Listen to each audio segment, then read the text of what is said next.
Sí, Sí, Doc, profe. se ve. Bárbaro. Bueno,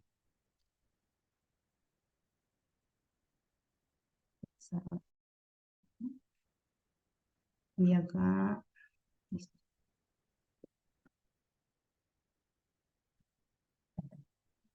Bueno, trastornos del desarrollo. ¿Sí? Los trastornos del desarrollo en sí, después vamos a ver la definición, pero constituyen un problema que es muy frecuente en la práctica pediátrica y en un porcentaje aproximado de un 20% de las consultas que se hacen en consultorio externo pediátrico, ¿sí? O sea, los padres de todas las consultas que hacen y que se los angustian, un 20% son los trastornos del desarrollo. Y a su vez, se considera que no son, por más que se consulten muy frecuentemente, estos no son diagnosticados oportunamente. Por eso es que uno los tiene que abordar, conocer de qué se trata y poder intervenirlos tempranamente, porque eso hace también que después el pronóstico sea distinto. Voy a ir admitiendo más gente. Esperen un segundo. Admitir todo. Pues no me está dando la opción de ir admitiendo de a uno cuando se me aparece. Tengo que ir a participantes. Creo que ya están. Vemos. A ver ahora. Ahora se me trabó el power. Esto es buenísimo. ¿Me están escuchando? Sí, Sí, se profe. escucha Sí, bien. sí, Bueno, escucha. esperen un segundito porque se Escuchando. trabó por admitir. Así que ahora habrá algo en el chat que Creo que dice puede derivar a y alguien que compartir. admita, profe, otra persona. ¿Cómo?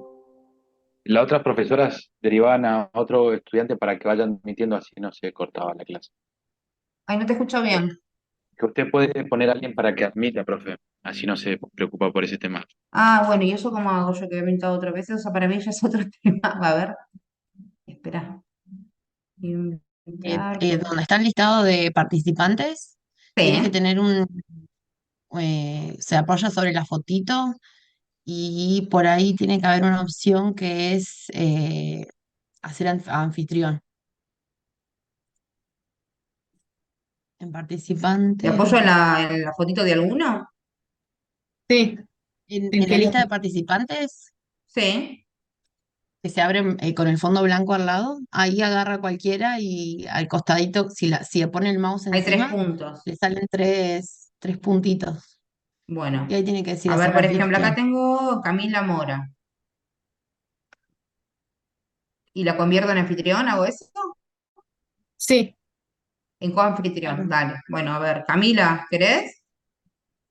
O acá me parece, quiero, a ver, no sé a quién estoy poniendo, o a Catalina. Dios mío. Sí, Doc, no hay drama. El tema es Acá, que yo estoy Camila desde el Mora, celular. coanfitrión de esta reunión, sí. ¿Así les parece bien? Creo que ya está. Sí. Sí, ya está configurada. Bueno, listo. Esperen que voy a dejar de compartir y volver a compartir de vuelta porque está como trabado esto. Buenísimo.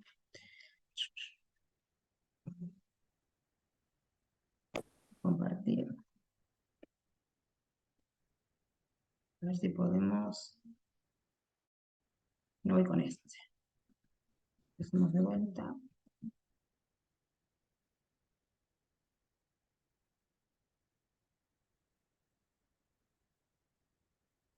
Ahí está.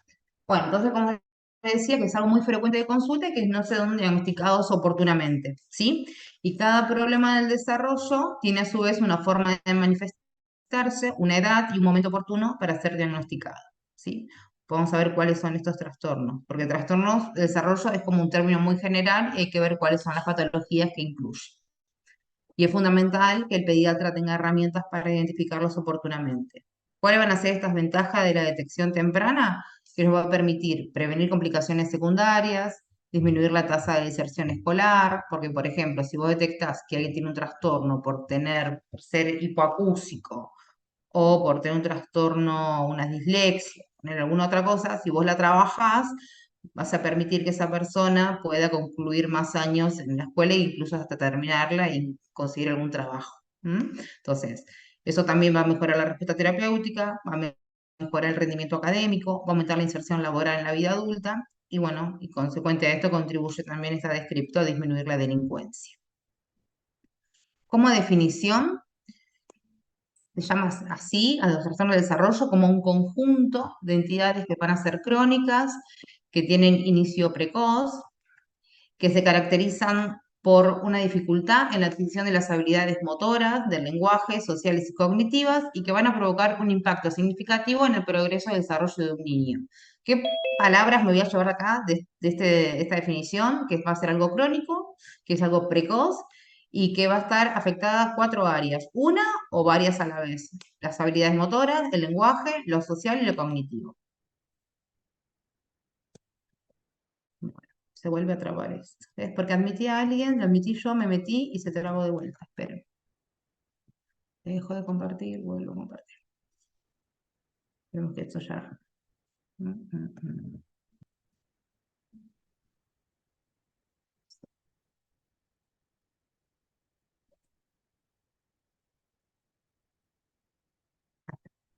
Bueno, ¿cuáles son las entidades que yo les decía a ustedes que engloban? Son el retraso global de desarrollo psicomotor, que alguno habitualmente conoce como retardo mental, sí, yo digo como retardo mental, que en realidad el término ya se está tratando de desinstalar en la jerga médica y hablar de discapacidad intelectual, porque para el que lo padece y su familia no es lo mismo de la de retardo que discapacidad intelectual. Después la parálisis cerebral, también llamada ECNE, que es la encefalopatía crónica no evolutiva. Ahí aparece Gaspar Canderán para que lo admitamos. Si lo admiten, porque yo cada vez que admito se me frena el power y tengo que desinstalar. Si pueden, Doc, admitirlo. ahí yo lo admití. Ahí está, perfecto. Perfecto. Vale, porque yo me quiero. Cada vez que lo hago, no sé por qué extraña razón se frena esto. Entonces volvemos. Entonces tenemos el retardo global de desarrollo o discapacidad intelectual, la parálisis cerebral, que muchas veces ustedes van a escuchar con la sigla ECNE, hace referencia a la encefalopatía crónica no evolutiva, que son no evolutivas porque hay una anoxia que actúa en un momento, que daña el cerebro, y eso no es una patología que va a seguir evolucionando, pero va a ocasionar un daño que va a impactar en la vida de ese niño.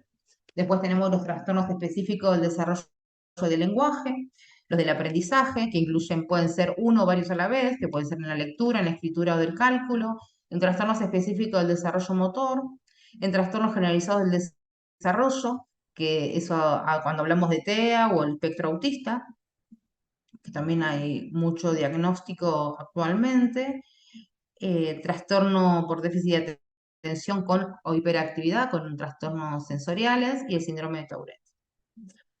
Todos estos son entidades que alguna vez capaz que escucharon y están dentro de esta definición. ¿Sí? Bueno, también cómo los podemos clasificar. Lo podemos clasificar también de 3 maneras, como parálisis cerebral, que es los ECNE, que fue lo que yo les comenté, esto que tengan una NOx alguna vez y que después evolucionan en el tiempo, y siempre van a tener, aparte del compromiso cognitivo, que puede no estar presente o no estar presente, compromiso motor. ¿Sí? Este compromiso motor puede ser es como un espectro, puede ser de leve a severo. Pueden ser de chicos que tienen como una parálisis completa o que pueden tener una cuadriparesia, una biparesia o una hemiparesia, y aparte asociado a algún compromiso intelectual. Después la discapacidad intelectual per se, que es lo que comentaba recién, que es el retardo mental, o los trastornos de la comunicación. También esta es otra manera de clasificarlos. Y dentro de los trastornos de la comunicación pueden ser centrales o periféricos. Los centrales tenemos los trastornos del lenguaje, del aprendizaje y los del espectro autista, y los periféricos hablan más bien de lo sensorial, como por ejemplo la disminución auditiva o visual. ¿Sí? Esto para poder englobarlos. Bueno, y retardo global de desarrollo, que es lo que yo les comentaba que se hablaba de retardo mental, es un término actualmente que está en revisión, ¿sí? Porque uno en realidad trata de tenerlo como pediatra, usarlo los primeros 5 años de vida, ¿sí? Y uno hace referencia cuando hay un retraso del desarrollo en 2 o más áreas, ya sea del lenguaje, en la comunicación, en la socialización, en lo motor, pero antes de los 5 años. ¿Por qué se puso ese corte? Porque uno pretende que después de los 5 años uno ya no hable de retraso del desarrollo, retraso global del desarrollo, hable de algo más específico, como que se les da el tiempo, esos 5 años, para abordarlo, estudiarlo y tener ya como una causa en lo posible etiológica o poder englobarlo en algún tipo de clasificación, ¿sí? Y que no sea algo tan general. Por eso es un término transitorio que puede utilizarse mientras que se va avanzando en el diagnóstico definitivo. No es que uno pone ese diagnóstico y va a perdurar toda la vida. Uno aspira a que se pueda profundizar y llegar al diagnóstico, ¿no? Cuando uno tiene el diagnóstico, no solo nos permite actuar sobre él y trabajar y hacer las terapias pertinentes, sino dar consejo genético y también hablar un poco de pronóstico. Entonces, por eso es muy importante. Bueno, factores de riesgo, ¿no? Hay distintos factores de riesgo para padecer un trastorno del desarrollo. Y tenemos los que están establecidos, por ejemplo, son factores de riesgo que ya por tener un determinado síndrome, por ejemplo, uno ya sabe que va a tener un trastorno del desarrollo. Por ejemplo, el síndrome de Down. Todo síndrome de Down está asociado a un deterioro cognitivo, ¿sí?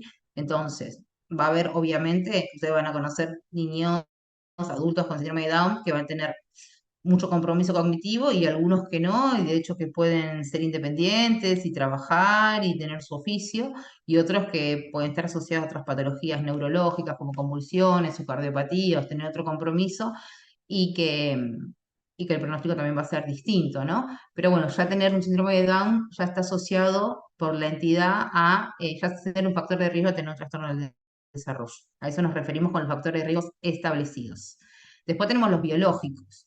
Los biológicos están asociados a los que padece el niño, por ejemplo, como puede ser un prematuro que tenga un bajo peso al nacer, como puede ser un RSIU, bueno, por su prematurez per se, los que fueron expuestos durante el embarazo a toxinas por una madre alcohólica, a drogadicción, por medicamentos, por tener asfixia al nacer o haber estado mucho tiempo en respirador, por tener una displasia bronco-pulmonar, una cardiopatía congénita. Después, por tener un retardo de crecimiento en el primer y segundo año de vida, también hace que tengas más riesgo de tener un trastorno del desarrollo. Las infecciones del sistema nervioso central, no es lo mismo que hayas tenido, no sé, una diarrea, para que sea por Shigella o algunos gérmenes, no fue muy bueno tampoco mi ejemplo, pero haber tenido una meningitis, un absceso cerebral, una encefalitis, ¿sí? Bueno, la desnutrición también, y con déficits vitamínicos, sobre todo el complejo B12, los ácidos fólicos, la anemia, bueno, y el déficit sensorial hacen que tengas más riesgo a tener un trastorno del desarrollo, ¿sí? Bueno, esos son los factores biológicos, ¿sí? Y después tenemos los ambientales, que los ambientales, acá habla más que nada al bajo nivel socioeconómico, al nivel de educación materna, qué nivel de interacción tienen los padres con los hijos, cómo es la comunicación, si la madre es adolescente, si la familia está desintegrada, si hay padres ausentes o con enfermedad, sobre todo crónica, que haya que dedicarle mucho tiempo al enfermo y el niño quede un poco sin estimulación, falta de acceso a los servicios de salud, a las redes de protección social, que tengan eventos familiares estresantes, como puede ser la muerte de un familiar, como el alcoholismo, como alguien que tenga una enfermedad mental en la familia o se sufra de violencia también familiar, ¿sí? Entonces acá tenemos los factores de riesgo, que como verán están clasificados, les repito, en tres áreas: los establecidos, los biológicos y los ambientales. Bueno, como hay factores de riesgo, también tenemos factores protectores a no padecer este tipo de desarrollo, o si tenías riesgo de tenerlo, maximizar a tu máximo potencial, ¿sí? Y esas son las características que les dan el contexto o las competencias de las personas que apuntalan el desarrollo del niño, ¿sí? Y cuáles pueden ser el temperamento o la inteligencia del niño per se, cómo nace este niño. Entonces, si desarrolla todo su potencial, le puede ir muy bien. Las pautas de alarma de la madre, no es lo mismo una madre que cuando ve algo raro consulta enseguida a otra que dice, no habla, pero ya va a hablar y ya tiene 2 años y medio, ese niño no habla. Cuando hay presencia de familia ampliada, continente, que quizás cuando la madre ya no tenga estas pautas de alarma o ese acceso a la salud, puede tener una familia ampliada que sí la pueda acercar, o sí le pueda sacar un turno, o puede decir, yo, si fuiste madre primeriza, yo tengo otros hijos y a mí me pasó diferente, me llama la atención que tu hijo todavía no haga tal cosa, ¿sí? Pertenencia a grupos sociales, como pueden ser una sociedad de fomento, como puede ser ir a la iglesia, bueno, algún grupo de contención que sea importante para quizás una madre que esté sola. Y bueno, y la capacidad de resiliencia, ¿sí?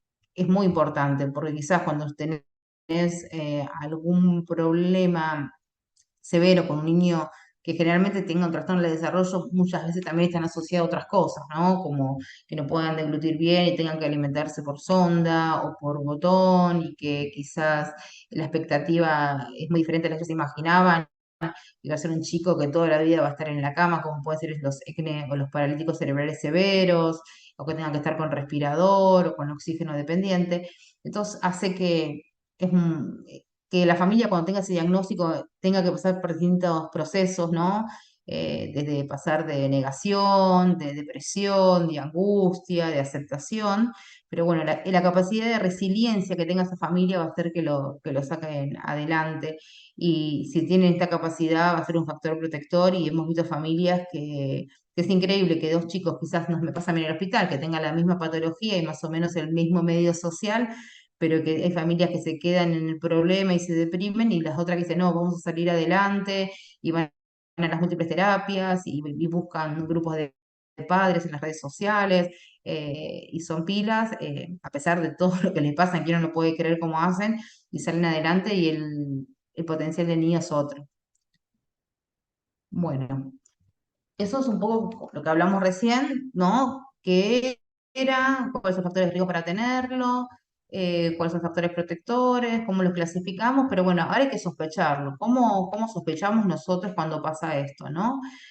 Y la atención de cualquier niño, el pediatra siempre el pediatra es el primero que tiene que mirar ahí siempre, ¿no? Por más que la madre no consulte por eso, viene con todo el niño sano y tiene que estar pendiente a ver que las pautas estén dadas. Ustedes a esta altura ya me imagino que ya saben qué hace un bebé de las primeras semanas, cuando aprende los reflejos, qué hace a los 3 meses, a los 6 meses, al año. Eso los pediatras lo sabemos y después de ver tantos niños sanos, quizás cuando aparece uno que no nos cierra, ahí vamos viendo, poniendo el ojo más afilado, ¿no?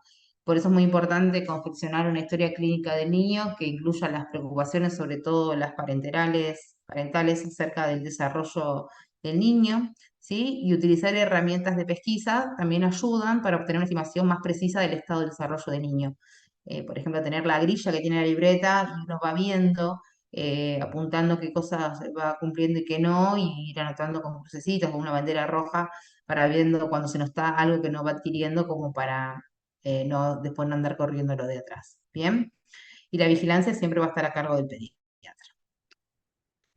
Bueno, ¿cómo hacemos una buena historia clínica? Como para cualquier otra, como también han visto que es algo que cursaron clínica, ¿no? Y también como cursaron otras materias. Siempre es importante los antecedentes, y los antecedentes que incluyen, sobre todo en los niños, muy importante lo perinatal, ¿sí? ¿Qué pasó durante la panza? ¿Qué usó el periparto? ¿Cómo fue ese parto? ¿Estuvo internado en la neo?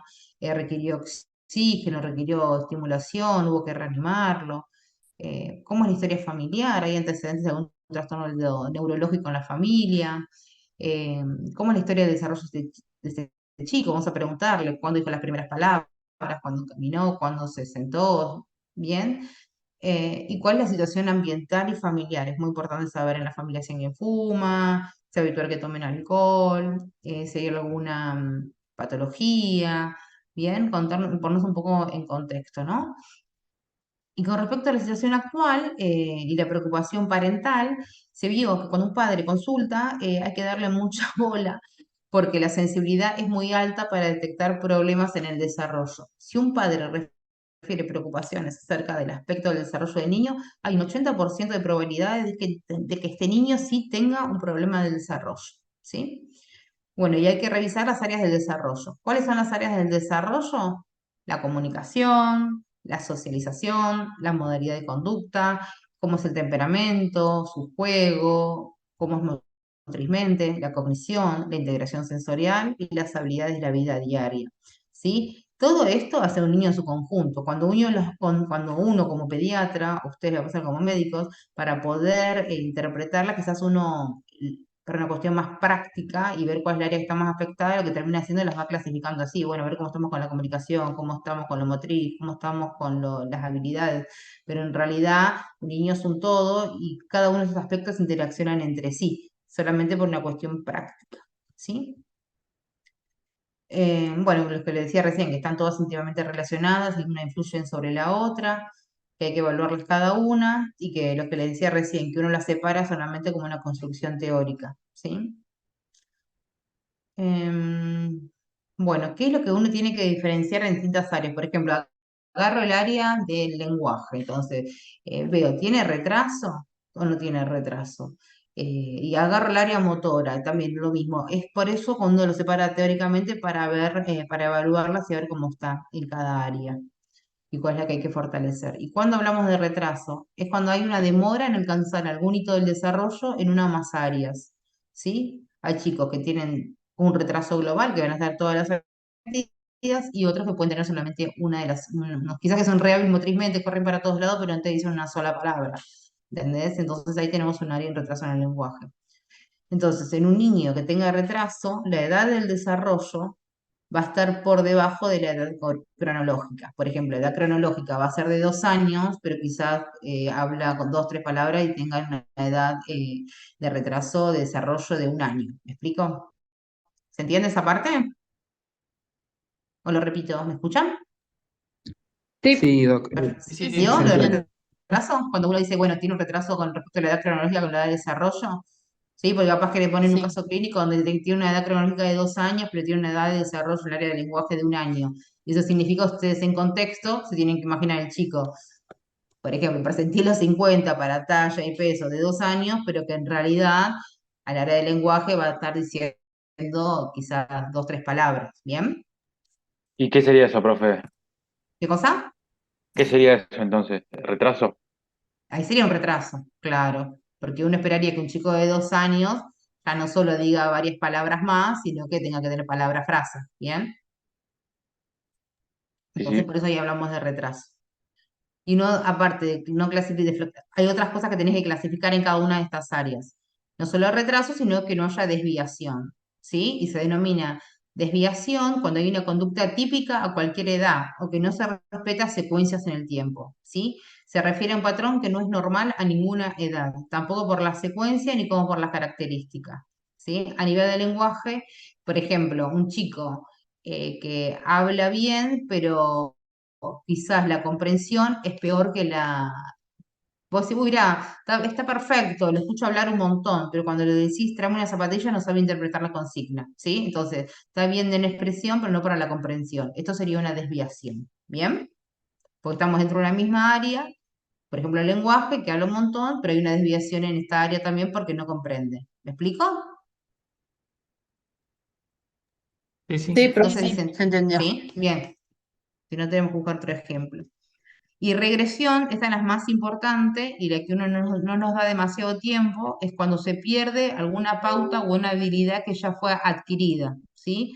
Esta es una situación mucho menos frecuente, pero, pero de repente cuando uno la detecta, por ejemplo, un chico que camina y dejó de caminar, o un chico que hablaba y que dejó de hablar, tiene que consultar rápidamente al neurólogo, ¿sí? Porque podemos estar hablando de otro tipo de patología mucho más severa, como puede ser una desmielinizante, como puede ser alguna cosa que tenga un compromiso eh, neurológico, como puede ser, no sé, una lipofuscinosis, una enfermedad de depósito, sí, alguna enfermedad degenerativa. Entonces uno tiene que actuar más rápido porque quizás hay que poner un corticoide, hay que poner un inmunomodulador, hay que poner un biológico, ¿sí? Bueno.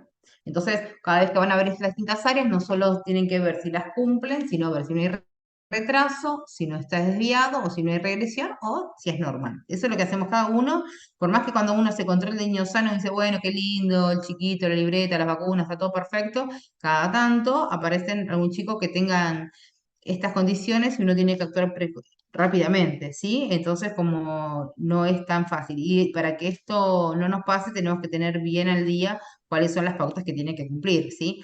En la libreta, por lo menos en Neuquén, que es donde yo trabajo, no conozco la libreta que manejan en Río Negro, pero imagino que debe ser media parecida, donde tenés como machete cuáles son las pautas que tienen que cumplir, ¿sí? Es importante considerar, como les dije, retraso, desviación o regresión en cada una. Bueno, Profe, ¿le puedo hacer una pregunta?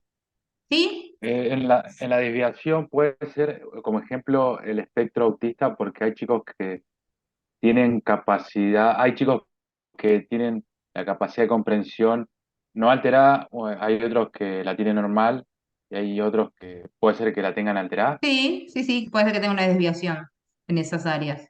Sí, totalmente. y hay chicos, y, Y vas a y ver que no sé solamente, si, que ellos tienen áreas que son las que más van a estar comprometidas, ¿sí? que van a ser, por ejemplo, el área de la comunicación, de la socialización, ¿sí? Depende, igual no hay un autista igual a otro. Todos van a tener la tríada característica que tienen alteración de la socialización, de la comunicación y quizás tiene conductas repetitivas, pero en distinta medida, ¿sí? Entonces cada autista es único, ¿bien? Y va a tener quizás, como decís vos, una desviación más en un área que en otra. Está perfecto. Bueno. Y otra cosa que es re importante, que a veces es muy común y que los pediatras a veces también confunden los que no hacen desarrollo, es confundir comunicación con lenguaje, ¿sí? Y que no es lo mismo. Un chico, por ejemplo, vamos a tomar el ejemplo que diste recién, un chico con autismo, que no sea parlante, que no hable, eh, o que hable al revés, que hable un montón. Hay chicos que hablan, pero que no se pueden comunicar, ¿sí? Porque no miran a los ojos, porque no se ponen en contexto, porque la comunicación lleva a otra cosa, ¿bien? O porque hablan pero tienen ecolalia. Entonces, vos decís, sí, habla, pero no se comunica. Y otros que se comunican un montón y que no hablan, ¿sí? O por ejemplo, que te piden las cosas, te llevan con la mano, hacen uso instrumental del adulto, los chicos con autismo, que no pueden hablar, te llevan y te ponen delante de la heladera, delante del televisor, delante de lo que ellos quieren, pero quizás no hablan, ¿sí? Entonces el chico te comunica un montón, ese tipo de autista, pero no tiene lenguaje. ¿Me explico? Y es importante tener en cuenta todos los recursos de comunicación no lingüístico que utilizan los seres humanos. ¿A qué hace referencia a esto? Por ejemplo, que uno no solo para comunicarse no solamente usa la palabra, el lenguaje, quizás no habla, pero tener una expresión facial, un gesto, los sonidos orales, el tono, la postura corporal, todo el lenguaje no verbal habla mucho de nosotros y uno comunica muchísimo con eso. ¿Bien? También compartir emociones y atención van a ser hitos críticos para el desarrollo del lenguaje. Los chicos con autismo nuevamente no pueden compartir emociones. Ellos no quieren decir que no las sientan, ¿sí? Ellos sienten alegría, sienten dolor, sienten tristeza, pero no tienen la capacidad de reconocerla en el otro. No pueden. Eso no lo pueden. Y es algo característico de ellos. Y la atención conjunta, eso es una conducta preverbal, eso lo tienen todos los niños, es una pauta que ustedes tienen que controlar, ¿sí? Más o menos entre los 7 y los 10 meses, un poco más, está lo que se llama atención conjunta, que es antes de hablar, es una manera que tienen los chicos de comunicarse una parte de un área social que tienen los chicos de comunicarse con sus papás. ¿Sí? Bueno, acá lo puse entre los 6 y los 12 meses. ¿Sí? En realidad es como un espectro más amplio, pero entre los 7 y 10 meses ahí es cuando más se ve y es la atención compartida entre el niño y otra persona y un objeto o un evento. ¿Cómo sería esto, por ejemplo?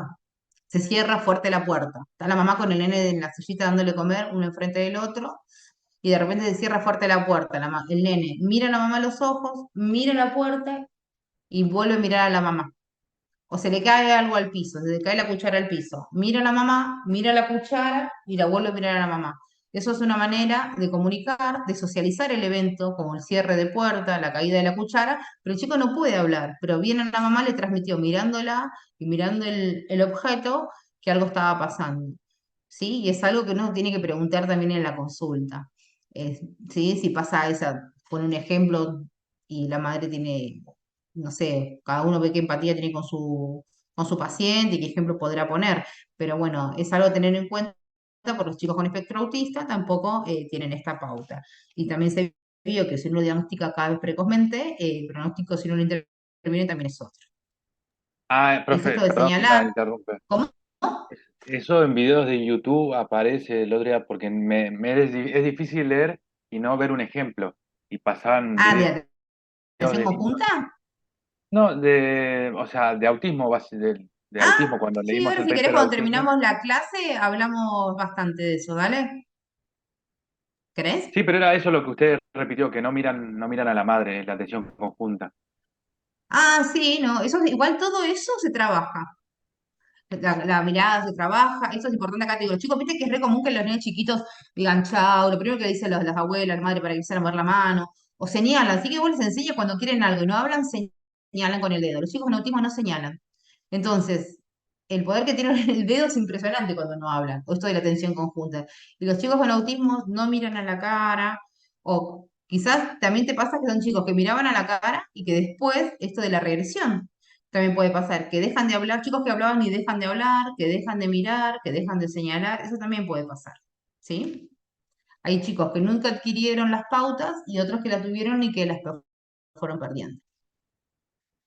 Después, con respecto al lenguaje expresivo, ¿cómo lo vamos a medir? Le vamos a preguntar, ¿no? Bueno, ¿qué palabras te dice? ¿Usa oraciones? Y eso sí lo vamos a ir midiendo. Pero el lenguaje receptivo le vamos a ir preguntando, por ejemplo, si comprende. Si cuando uno lo llama con su nombre, te responde, se da vuelta, si le pedís algo, te trae lo que vos le pedís, ¿sí? Bueno, y los chicos con autismo, volvemos al tema del autismo, no suelen responder a su nombre. Entonces lo primero que piensan es que es sordo. El chico se va corriendo, re hiperactivo, hay de todo. Los chicos son recontra hiperactivos y otros son re hipoactivos, ¿sí? Porque tienen trastornos sensoriales también. Y hay algunos que no responden al nombre y la madre le repite, le repite. Entonces la primera consulta muchas veces es porque piensan que no escucha, pero en realidad es porque no les interesa, ¿sí? Eso también se trabaja. Y bueno, y eso también. Con respecto al lenguaje, hay que ver también la forma y el contenido y el uso, ¿sí? Cómo hablan, si lo hacen en el orden correcto, si lo hacen en el momento indicado y bueno, y qué palabras utilizan. Bueno, acá unas fotos ilustrativas para ver que sin lo que es comunicación, que uno puede comunicar sin estar hablando. Acá puse dos ejemplos que están señalando con el dedo, por esto que es re importante lo del dedo. Y después la atención conjunta, como este nene que no puede hablar con la mamá, mira el camioncito, seguramente vuelve a mirar a la mamá y vuelve a mirar a su camioncito. Y el otro nene que también con el tema de la postura, la mirada, uno también puede estar comunicando. Este chico uno lo ve tranquilo y ve que está triste, ¿sí? Entonces como que uno no es lo mismo lenguaje que comunicación. Bueno, con respecto a la motricidad, hay que evaluar el desarrollo motor en cualquier niño de edad preescolar. Para evaluar este aspecto, observamos el desplazamiento del niño en el consultorio, vemos su examen, hacemos el examen físico, vemos cómo está la fuerza, cómo está el tono, y lo vamos a completar con la entrevista a la madre, ¿sí? Y vamos a ir preguntando datos de decisión de las pautas motoras, a qué edad hizo cada cosa, depende de la edad del chico que tengamos enfrente. ¿No? Y bueno, y a veces también nos pasa que viene el changuito y viene dormido, o está tímido, o llora porque lo atendemos. Entonces tenemos que basarnos un poco también en lo que nos va refiriendo la mamá. Y en las consultas sucesivas, porque quizás hay cosas que también la mamá niega, entonces hay que ir viéndolas a medida que los vamos recitando. Bueno. Bueno, es difícil separar de la comunicación lo que es la socialización, ya que toma en cuenta varios aspectos comunes, ¿no? Como por ejemplo la interacción visual, la frecuencia de inicios de comunicación, la calidad de estas iniciativas. ¿Sí? Los chicos con autismo no son de generar por sí solos, iniciar actos comunicativos. Quizás te pueden contestar, te pueden dar lo que vos le pedís, pero no son ellos de generar un tema, iniciativas comunicativas. ¿Sí? Uno tiene que ver el saludo, si saluda cuando lo aprovechás el consultorio, si vos lo saludas, ¿qué hace? Cuando vos le pedís algo también, ¿qué hace? Si te muestra algo que trae, ¿sí? Todo eso son actos comunicativos y que nos ayuda el consultorio para ver cómo se comporta. Pero es muy importante preguntar a los papás qué interés tiene ese chico por otros niños. Los chicos del espectro autista suelen em, preferir estar con adultos, no con chicos generalmente de su misma edad, ¿sí? Y cuando pasa esto, ¿cómo responde a los acercamientos? Después también es importante los informes escolares como una herramienta para ver cómo se desempeña el niño en un ámbito diferente al hogar. Vieron que todos los chicos se comportan diferente si está con la mamá o si la mamá no está, con su maestra o con sus abuelos. Entonces, con distintos ambientes y ámbitos son diferentes. Así que es muy importante cuando traen el informe psicopedagógico para ver qué hacen y qué no hacen en el colegio. Y bueno, como les decía recién, siempre aprovechar el momento de la consulta para estar atentos si nos mira, si se esconde, cómo reacciona a nuestros comentarios. Y si uno ve que el niño no tiene intención de comunicarse, no mira atentamente, no tiene atención conjunta ni interés por sus pares, hay que levantar las antenitas y pensar en la posibilidad de un trastorno del espectro autista. Bien. Con respecto a la conducta, bueno, en esta área hay que considerar también múltiples aspectos que están interrelacionados, ¿sí? Tales como es la autorregulación, el temperamento, el procesamiento de los estímulos sensoriales, el nivel de actividad del chico, cómo desarrolla sus funciones ejecutivas, etc. Bien, que son un montón de cosas. Entonces, dense cuenta que para cómo va a estar formada la conducta de un ser humano, va a estar dado de si tiene la capacidad de regularse ante situaciones que lo estresen, si le gusta que lo toquen, en el sentido que buscan, que son provocadores de estímulos, ¿no? O sea, esos chicos que vos ves en el colegio que tanto tiempo jugando a la mancha, o que se golpean, o que se pegan, que necesitan como el estímulo corporal, y otros que no, que nada que ver, que prefieren estar más leyendo, juegos de mesa, que prefieren estar más aislados, el nivel de actividad que tengan, y bueno, también cómo es las funciones, como si son hábiles motrices y como sus funciones ejecutivas como son.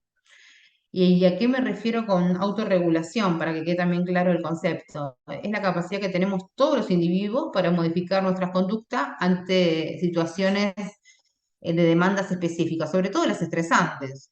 Cómo manejamos las emociones, cómo inhibimos las conductas impulsivas, cómo nos concentramos en las tareas importantes. Eso va a reflejar también qué transición tienen estos niños a ser dependientes e independientes.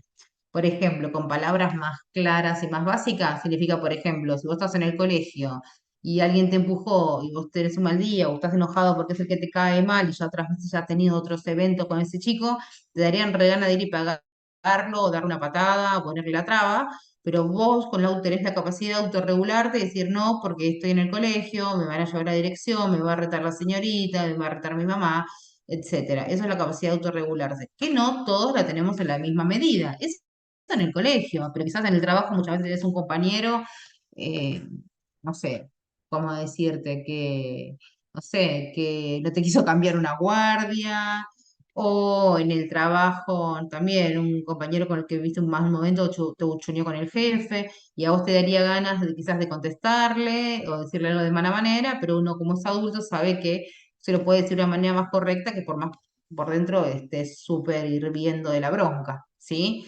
Y bueno, cuando estos chicos, los nenes chiquitos, por ejemplo, cuando son muy chiquitos y están enojados, ¿qué hacen? Tiran el pelo, empujan. Uno asume que a medida que pasa el tiempo, eso, la autorregulación se va adquiriendo.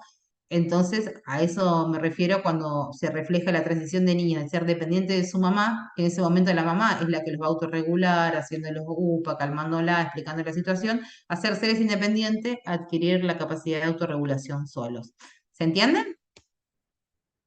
¿Sí? ¿Se entiende o no se entiende? Sí, Sí, Sí, se entendió. Sí, porque son todos conceptos y quizás son temas todos muy teóricos, pero justamente por eso elegí dar esta clase para que yo sé ustedes la pueden leer tranquilamente, pero para poder llevarlo a la práctica.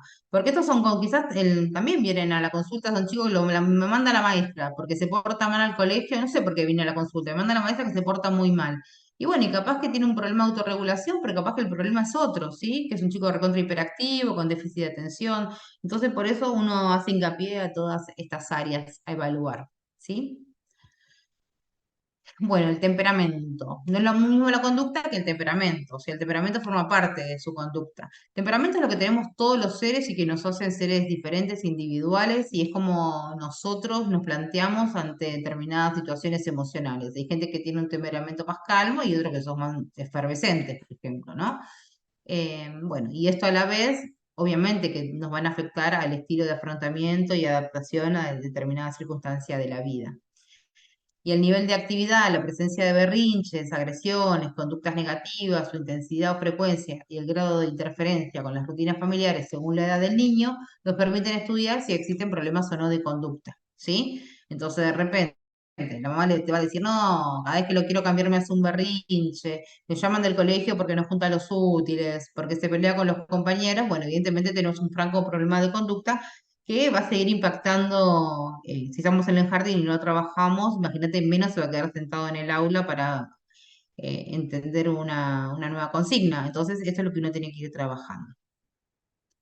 Bueno, cuando hablamos de habilidades de la vida diaria, nos referimos a todos esos aspectos del desarrollo, a la socialización, a la comunicación, a lo motor, a la motor, a todo para poder ejercer las habilidades de la vida diaria, tenemos que interactuar todas las áreas en sí, ¿sí? Y bueno, y hace referencia a aprovechar todas las experiencias pasadas que tuvo el chico y cómo aplicarlas a situaciones nuevas, que las pueda replicar. Es lo que aprendí alguna vez o hice alguna vez y ante otra situación o en otro contexto, no sé, si yo en mi casa me lavé los dientes o mi mamá me enseñó a poner la mesa, cuando voy a la casa de mi primo o a la casa de un compañero, lo voy a poder replicar sin que esté ella para ayudarme, por ejemplo. La conducta adaptativa es poner el conocimiento en acción y poder generalizarlo en diferentes situaciones. Y se evalúa a través de conocer las características de todo, ¿no? Entonces, ¿cómo vamos a ver cómo le va en su vida diaria? Entonces le vamos a preguntar, ¿cómo se alimenta? ¿Come solo? ¿O vos le das de comer? ¿Cómo es el sueño? ¿Se despierta varias veces por noche? ¿Controla el Pinterest? ¿Usa pañales? ¿Va al baño? ¿Cómo son las rutinas de higiene? Bueno, eso es todo lo que, cuando uno habla de habilidades de la vida diaria, habla de todas las situaciones que pasa todos los días el niño y que se van a ir repitiendo día a día. El desarrollo implica la posibilidad del niño de realizar cada una de estas tareas de formas más independientes y a medida que crece, ¿no? Bueno, hay distintos test que están diseñados para evaluar y objetivar este aspecto. Hay acá unos ejemplos también de qué cosas, ¿no? Si se viste solo, si se lava los dientes. Bueno, ahí están viendo las fotos que no voy a repetir lo que están viendo. Bueno, estos son distintos sistemas de comunicación aumentativa, se llaman, ¿sí? Por ejemplo, chicos que tienen retraso o chicos que son más visuales, como los autistas, son muy visuales, se les da como, se les pega en el baño como rutinas, ¿sí? Porque también el pensamiento es como que lo tienen fragmentado, ¿no? Es que no pueden pensar, las funciones ejecutivas, ustedes ellos las ven todas fragmentadas. Por ejemplo, que alguien es más básico, como decir, bueno, voy a hacer pis y me siento en el inodoro, me bajo el pantalón y es algo ya recontra automático, para ellos es todo un tema, bajarse el pantalón, levantar la tapa, sentar, tirar el botón. Ellos los piensan de a uno. Entonces, por eso, hacer este grafiquito les ayuda un montón. Eso con respecto a determinadas situaciones puntuales. Pero después tienen las agendas diarias, que también lo que les permite es bajar la ansiedad, saber qué es lo que está por venir y qué es lo que ya hicieron. A veces tienen crucecitas donde las van tachando, usan imanes en la heladera o abrojos, entonces se levantan y saben que van a desayunar, que después de esto van al colegio y van haciendo así de a uno. Y acá tenemos las agendas semanales, por ejemplo, las que estoy mostrando acá arriba, de lunes a domingo, donde ven también durante el día qué cosas van haciendo, ¿no? Si van a la escuela, si vuelven a la casa, bueno, etcétera. Y es muy importante incluso, sobre todo los fines de semana, porque a veces los chicos es son tan rutinarios que saben qué es lo que va a venir, pero cuando les aparece un feriado o algo, o se les cortó el puente acá en Neuquén, por ejemplo, el Cipolletti Neuquén o algo que no puedan asistir, a eso les genera demasiado estrés y pueden entrar en una crisis. Entonces, la anticipación, donde mostrar que el fin de semana no van a ir al colegio, no van a hacer determinada cosa, también los va a ayudar un montón. Esto quería mostrarles que se usan los sistemas aumentativos. Esto, y también hoy por hoy se usan mucho las tecnologías, con tablets, comunicadores, ¿sí? Pictogramas. Bueno, con respecto a la cognición, es la capacidad de pensar y razonar, eso ya lo sabemos. En los niños pequeños se considera el plano del lenguaje como para tener como un hito de inteligencia no verbal y verbal, y se evalúan aspectos de resolución de problemas visomotores, ¿sí? Entonces, los que no son verbales, o sea, siempre usamos el lenguaje para los que pueden hablar, y los que no pueden hablar todavía porque no adquirieron y son más chiquitos, quizás le das una caja que tienen fenestrado para con forma redonda, cuadrada, algo y tengan que ver dónde encastrar cosas. Tienen que resolver otro tipo de problemas, ¿sí? A lo que llamamos visomotores. La forma de evaluar el lenguaje es observar, escuchar, conversar, ver qué características tiene ese lenguaje. Cuando yo les decía hoy si es el modo, si es el tono, si es el uso apropiado en el lugar apropiado. Eh, los chicos con autismo son muy literales. Por ejemplo, un ejemplo que escuché hace poquito, que, no sé, un hermano se refería a una chica, esa chica es un gato, por ejemplo, y nosotros sabemos a qué nos referimos cuando decimos una chica es un gato, y el hermano decía, no, no es un gato, ¿sí? Entonces, y así, por ejemplo, un ejemplo de eso. Bueno, definir si se trata de un lenguaje acorde a la edad o si se trata de un retraso o un lenguaje atípico o está desviado. Y los niños mayores ya no es usar el lenguaje, sino esos más bien de psicólogos o psicopedagogos tienen test para evaluar inteligencia. Bien.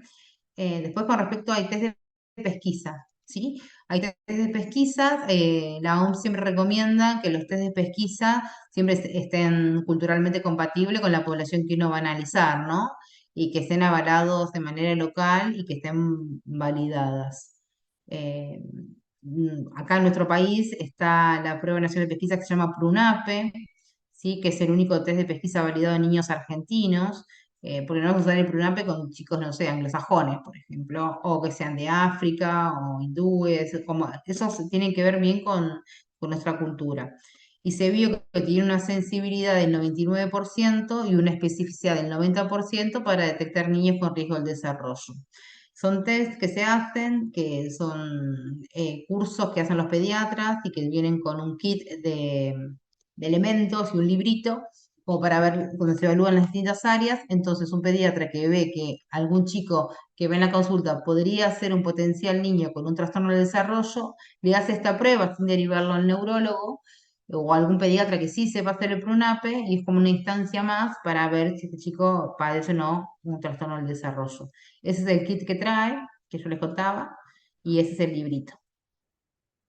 Bueno, después hay otras cosas para evaluar el desarrollo que no me quiero detener demasiado, pero uno antes para ver que tenga un trastorno del desarrollo, obviamente tenés que hacer un examen físico detallado, que no tenga determinadas características, que no entre en un determinado síndrome genético, que como les contaba antes, que hay síndromes genéticos que van a estar asociados con déficit cognitivos. Tenemos que hacer, aparte del examen físico general, un examen neurológico donde vamos a ver que el tono, la fuerza, la postura, la coordinación, etcétera, todos los pares craneales, ver si ve bien, no solo con la evolución oftalmológica que puede ver un pediatra, sino también exámenes visuales y hacerles potenciales evocados si nos da algún tipo de duda. Y con respecto a la audición, lo mismo, ¿sí? Tenemos que hacerle ver cómo están las automisiones acústicas, que es la pesquisa que son obligatorias cuando nacen, y si es necesario ver audiometrías, saber cuánto es lo que escucha, si escucha cuánto es lo que escucha, o si es necesario que hacer algún potencial evocado auditivo. Bueno, test diagnósticos, no, tampoco me quiero detener demasiado con esto, pero bueno, son más del área del especialista. Es muy importante que cuando se aborde estos chicos sean abordados por equipos multidisciplinarios, ¿sí? Me prendés la luz acá, que estoy muy oscura.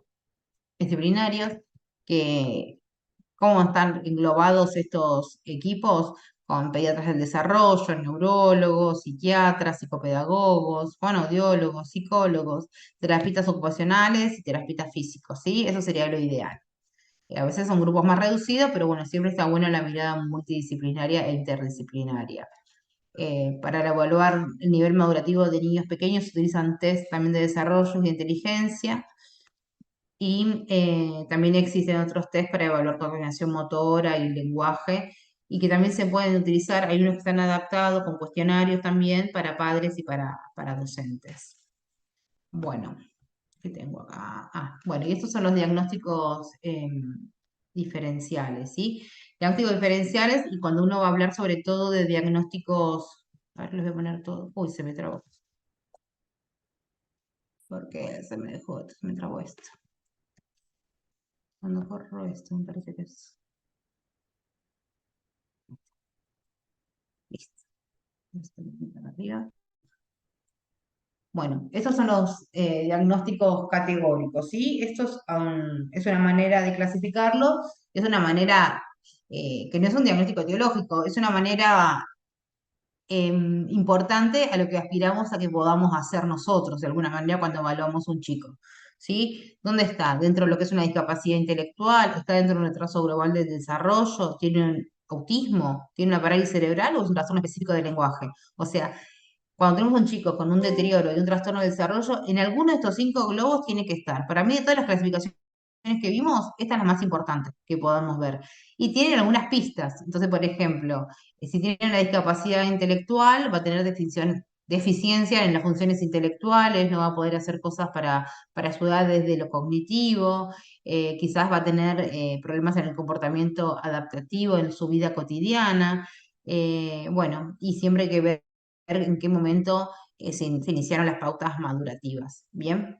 Después, retraso global del desarrollo es lo que yo le decía, que es esa entidad, ese término que se utiliza hasta los 5 años, cuando hay una alteración en 2 o más áreas de desarrollo, y que uno espera después de los 5 años poder englobarla en alguna de las otras 4. Capaz que todavía no puedes decir que no es una discapacidad intelectual, no es un TEA, no es una parálisis cerebral, un trastorno específico del lenguaje, pero porque todavía no llegaste al diagnóstico. Entonces usás el de retraso global del desarrollo. Bueno, el TEA, que es lo que venimos hablando ya bastante, tiene la tríada característica de que no cuentan con habilidades sociales, no tienen trastorno de la comunicación y tienen patrones restringidos y repetitivos de conducta. Quizás son chicos, por ejemplo, no tienen habilidades sociales porque capaz que si de repente no te vieron por mucho tiempo y de repente estás con sobrepeso, te dicen, ¡ay, qué gorda! Y no saben que quizás no está bueno decirle que está gorda a una persona, ¿sí? Eso es por un ejemplo. O no sé, te salieron granos, por decir algo del aspecto físico. O capaz que te dicen, no, hiciste un dibujo y te salió horrible. Pero porque son literales, ellos entienden literal y hablan así. Y lo que sí son, al ser sinceros, no tienen capacidad de engaño, son muy inocentes. Sí, también se los puede engañar fácilmente por eso. Y con respecto a los patrones restringidos, es como que, también por eso lo de las agendas, como que suelen repetir y hacer, ellos les da como seguridad repetir y hacer las cosas siempre de la misma manera, ¿sí? Y bueno, y con y patrones repetitivos de conducta son chicos que quizás a veces aletean, dan aplausos todo el tiempo, o saltitos, es algo también característico de ellos. La parálisis cerebral también ya la nombramos, ¿no? Que puede ser un trastorno de la postura, del tono, un compromiso motor, y que va a estar asociado con algún compromiso cognitivo. Y trastornos específicos del lenguaje es cuando descartamos todo el resto, ¿no? Y bueno, vemos que las capacidades del lenguaje están por debajo de lo esperado, pero a la vez no se produce por un retraso específico del desarrollo que tenga que ver con la discapacidad intelectual, y las dificultades no se le puede atribuir a que tenga un deterioro auditivo o sensorial, a una alteración motora o alguna causa médica neurológica. Cuando no se le encuentra una causa clara y no tiene retraso en otra área, hablamos de trastorno específico del lenguaje. ¿Sí? Entonces, estos son los diagnósticos categóricos, son estos 5 globitos que tenemos acá. Ahora voy a hablar, a ver, dejé de compartir para compartir, ¿no? ¿Qué es esto? A ver si puedo. No sé qué está pasando acá, pero bueno. A ver. Hasta ahora vamos a hablar de los diagnósticos etiológicos. ¿Están viendo bien? Sí, profe. Bárbaro. Sí. Porque se me está revelando la compu. Bueno, recién los categóricos, ahora el diagnóstico etiológico. Este es el más difícil, ¿sí? Y habla de la causa del problema. Por ejemplo, si fue algo perinatal, si se lo atribuimos a la hipoxia, o si fue a un germen específico, o si es a algún gen alterado, algo cromosómico. Bien, depende, que nos va a definir bien la causa del problema. Eh, es bien específico. Tiene utilidad clínica para la familia, sobre todo, porque cuando uno le puede hablar de la etiología, como les dije también anteriormente, puede hablar de pronóstico, puede hablar qué recurrencia puede tener de riesgo en otro embarazo, y cuáles son las terapias que van a estar disponibles o no. Bien. El diagnóstico etiológico nunca podemos tenerlo en un 100% de los casos, entonces no siempre va a ser posible. Si es posible, buenísimo, porque vamos a tener la ventaja para todo lo que estuvimos hablando, pero bueno, a los trastornos del desarrollo se los suele clasificar también de acuerdo a la etiología, de una manera también amplia. A veces no sabemos bien, pero podemos decir, bueno, tiene una etiología prenatal, perinatal o postnatal, ¿sí? Y sobre todo postnatal y perinatal es fácil de comprobar, porque si de repente es perinatal y tuvo un parto traumático, postnatal si de repente, no sé, tuvo una ictericia, hizo un kernicterus o tuvo convulsiones en neo, puedes atribuirle que esa sea la causa, pero cuando es prenatal es medio inespecífico y es difícil de confirmarlo. No sabes si porque tomó alcohol o sospechás que pudo haber sido por eso, pero no tenés el 100%. Porque también hay chicos con madres que toman alcohol y la verdad que salen re sanitos.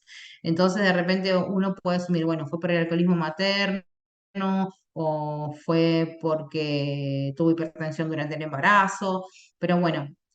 Ojalá que uno pueda llegar al diagnóstico, pero si lo clasifica, lo puede clasificar en perinatal, postnatal o prenatal, ¿sí? El diagnóstico etiológico es difícil, pero lo que uno siempre va a tener que apuntar es como el que les dije recién, al categórico y sobre todo el que les voy a decir ahora, que es el funcional, que este es el que vamos a hacer nosotros en el consultorio y el que siempre tiene que estar, ¿sí?